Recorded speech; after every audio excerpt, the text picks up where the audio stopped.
Parte 1. A confissão. Eu preciso te confessar uma coisa, e peço que você me ouça, não como um narrador, mas como um companheiro de jornada. Houve uma época na minha vida em que a palavra desistir era a trilha sonora da minha existência. Eu era um mestre em começar e um aprendiz em terminar. Cada segunda-feira era uma nova promessa, e cada sexta-feira um novo funeral de um sonho que morreu pelo caminho. E o pior não era o fracasso em si, era o diálogo interno que vinha depois. Aquela voz venenosa que sussurrava no silêncio da madrugada. Você não tem o que é preciso. Você é fraco. Você nasceu para ser coadjuvante na história dos outros. Eu olhava para os gigantes, os heróis da nossa cultura. E eu não via inspiração. Eu via um abismo. Eu via a prova irrefutável da minha própria insuficiência. E essa sensação de ser menos, de ser fundamentalmente falho, era um peso constante na minha alma. Até o dia em que, no fundo do poço, eu descobri uma chave. Uma verdade tão antiga quanto o tempo, mas que para mim foi uma revelação. Uma verdade que não removeu os meus problemas, mas que me deu um poder inimaginável sobre eles. É sobre essa chave, esse código divino, que nós vamos conversar hoje. E eu te prometo, se você ficar comigo, a forma como você enxerga a sua dor, o seu passado e o seu futuro, nunca mais será a mesma. Parte 2. A anatomia do gigante. Nossa primeira tarefa é reenquadrar o inimigo. Nós chamamos de problemas, obstáculos, desafios. Mas essas palavras são fracas. Vamos chamar o seu desafio pelo nome que ele realmente tem na sua mente. Gigante. Aquele diagnóstico médico, aquela dívida que te sufoca, aquele vício que te humilha, aquele sentimento de solidão. Esses são os seus gigantes. E nós fomos ensinados a temê-los, a orar para que eles desapareçam. E aqui está a primeira chave. Gigantes não aparecem na sua vida para te destruir. Eles aparecem para te apresentar a você mesmo. Pense na história de Davi e Golias. Golias aterrorizou um exército inteiro por 40 dias. Todos os soldados treinados, experientes, se esconderam. Mas um jovem pastor que não tinha armadura, não tinha experiência de guerra, decidiu lutar. Por quê? Porque Davi não viu um gigante impossível de vencer. Ele viu uma oportunidade de provar o poder do Deus em quem ele confiava. O gigante foi o palco para a unção de Davi ser revelada a toda uma nação. O seu gigante não é o seu carrasco. Ele é o seu palco. A sua dificuldade financeira é o palco para você se tornar um mestre em finanças. A sua crise no casamento é o palco para você aprender sobre perdão e amor incondicional. A sua luta contra a ansiedade é o palco para você se tornar um mestre da sua própria mente. Você não está apanhando. Você está sendo treinado. A dor não é um castigo. É o seu currículo. Cada gigante que você enfrenta é uma matéria na universidade da vida, te preparando para o seu destino. Parte 3. A arte sagrada das cicatrizes. Mas, e quando o gigante vence? E quando nós caímos e nos quebramos? É aqui que precisamos ir ao Japão antigo e aprender a arte-filosofia do Kintsugi. Como já falamos, quando um vaso se quebrava, os mestres o reconstruíam com ouro, tornando-o mais valioso. Mas a lição é ainda mais profunda. Para o mestre Kintsugi, um vaso que nunca se quebrou é ingênuo. Ele não tem história. Ele não conhece a resiliência. A verdadeira beleza não está na perfeição, mas na história de superação que as cicatrizes de ouro contam. Agora, olhe para a sua vida, para as suas rachaduras, aquele divórcio, aquela falência, aquela traição, aquela palavra dura que seu pai ou sua mãe te disse na infância e que ecoa na sua mente até hoje. Nossa cultura nos ensina a ter vergonha dessas rachaduras, a escondê-las com filtros, com sorrisos falsos, com uma vida de aparências. Nós tentamos colar nossos pedaços com a supercola barata da negação. O caminho dos indesistíveis é o caminho do Kintsugi. É ter a coragem de olhar para cada caco da sua história e, em vez de amaldiçoá-los, você decide preenchê-los com o ouro do aprendizado. O que essa dor me ensinou sobre mim mesmo? O que essa traição me ensinou sobre confiança e limites? O que essa falência me ensinou sobre valor e humildade? Quando você faz isso, suas cicatrizes deixam de ser um memorial da sua dor e se tornam um monumento à sua força.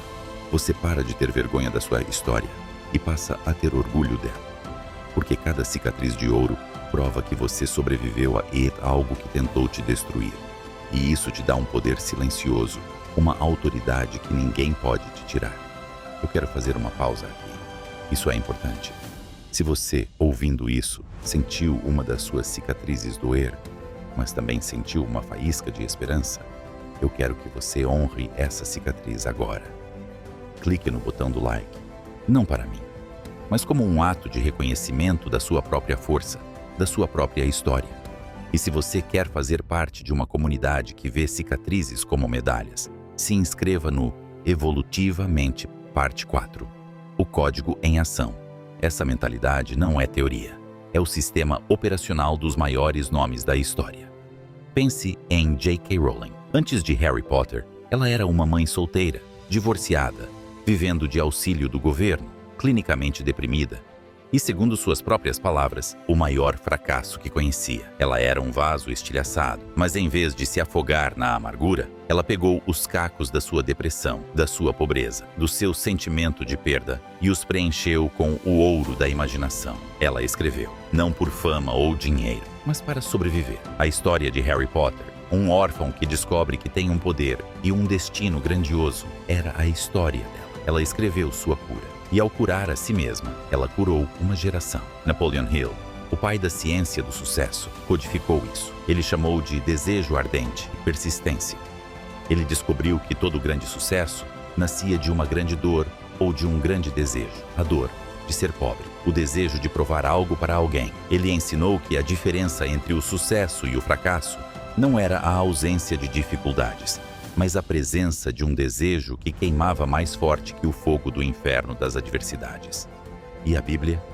Ela nos dá o exemplo supremo em José, vendido como escravo pelos irmãos, acusado injustamente de assédio e jogado na prisão, esquecido por aqueles que ajudou. O vaso dele foi quebrado repetidamente, mas em cada etapa, ele preencheu as rachaduras com o ouro da integridade, da fé e da boa administração. Quando ele finalmente reencontra seus irmãos, ele não diz, vocês arruinaram minha vida. Ele diz uma das frases mais poderosas de toda a Escritura. Vocês intentaram o mal contra mim, porém Deus o transformou em bem. Essa é a definição de ser indesistível. É a capacidade de olhar para o seu maior trauma e enxergar a mão de Deus o transformando em seu maior triunfo. Parte 5.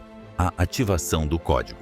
Então, como você ativa esse código na sua vida? Como você se torna o alquimista da sua própria dor?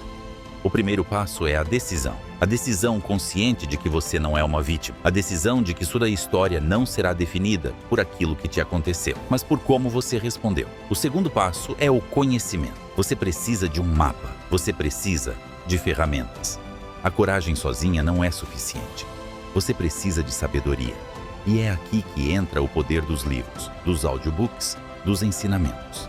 Eles não são apenas papel e tinta. Eles são mentores encapsulados. São conversas diretas com as mentes mais brilhantes que já viveram.